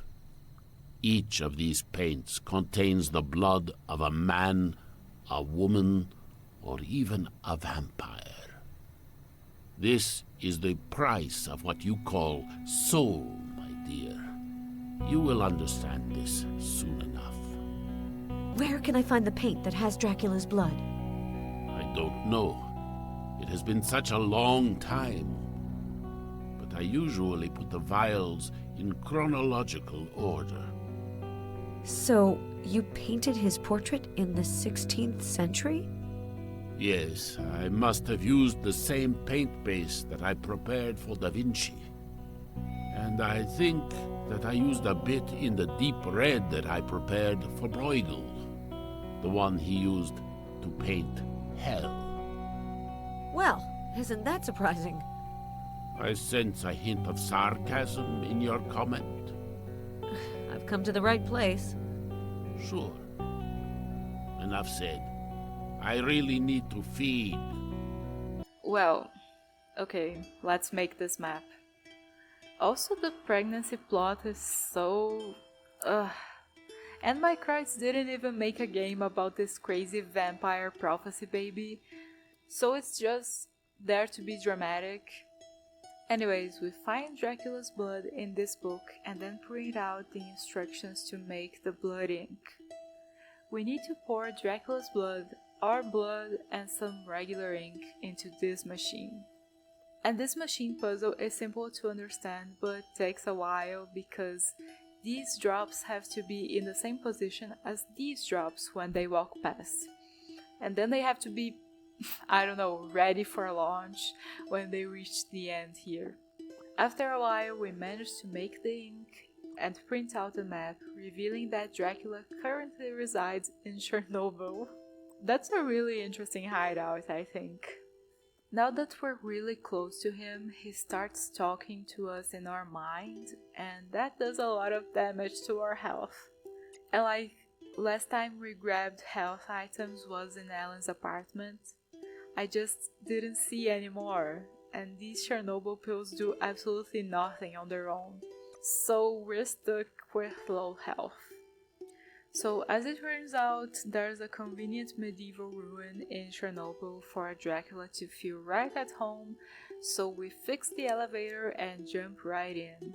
Here there's this good old 3 cups puzzle, and then there's this make the bolt pass through the space puzzle. After solving everything, we meet Dracula and he says that Adam is here too, and he got trapped somewhere along the way. And he also asks us to retrieve the portrait. We say sure because what else are you gonna do? And go talk to Adam. We tell him that it's hopeless, he won't leave this place alive. Break the news about his baby and our incurable illness in the same sentence, and then free him from his prison. And then we pass out because there are simply no meds around, and Dracula keeps damaging our health. You're not the frankest person either. You didn't tell me anything about your illness, about... That's irrelevant. Really? You were going to wait until I couldn't live without you to tell me the news? And you call that being honest? Adam drags us back to the vampire's throne room, and turns out that we look a lot like Dracula's long-lost wife. And then Adam tries to attack him and gets thrown like a frisbee, and then we get our final conversation. Yannick says that no vampire can rival you. Oh, Yannick's an artist. He can take something appalling and make it sound elegant. But he's right. None of them can do anything to hurt me. Also, none of you would be able to save me from the ill that's eating away at me. I don't understand. Helen, I was a prince, but I now only reign over the darkness and the rats that infest it. I am weary. You and your friend Stoker are so entertaining. But you should be worried about your own fate. Your last bit of strength is failing you, and you'll die soon. Adam was right. You remind me of someone who was very dear to me. The time has come for me to share my curse. I'm offering life for you and your child, but I'm also offering you a life of darkness. The choice is yours. You've chosen to accept Dracula's gift.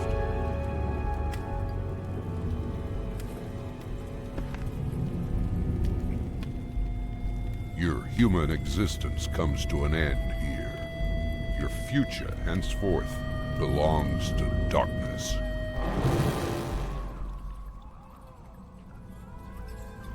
The end.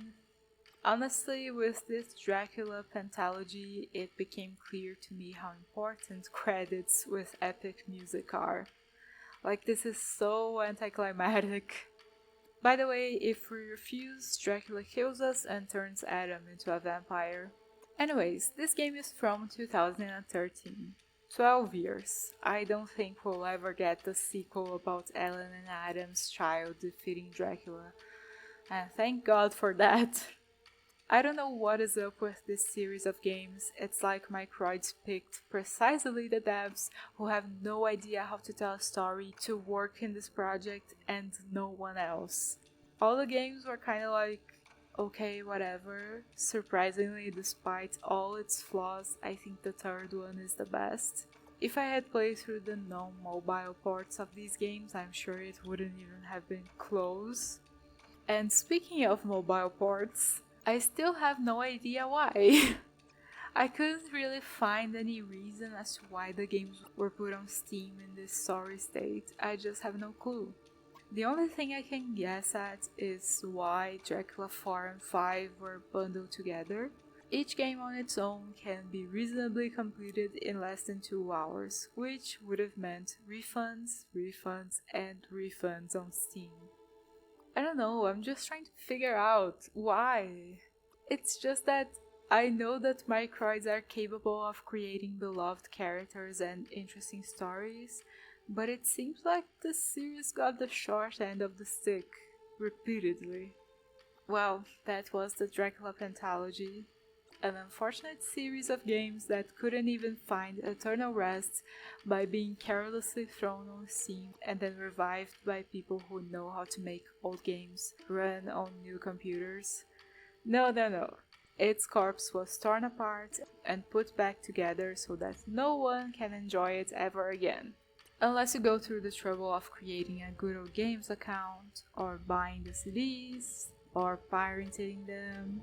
But let's be real, Steam is the #1 video game platform, and butchering precisely the version that's gonna go on the most popular platform is insane, and I have no answers.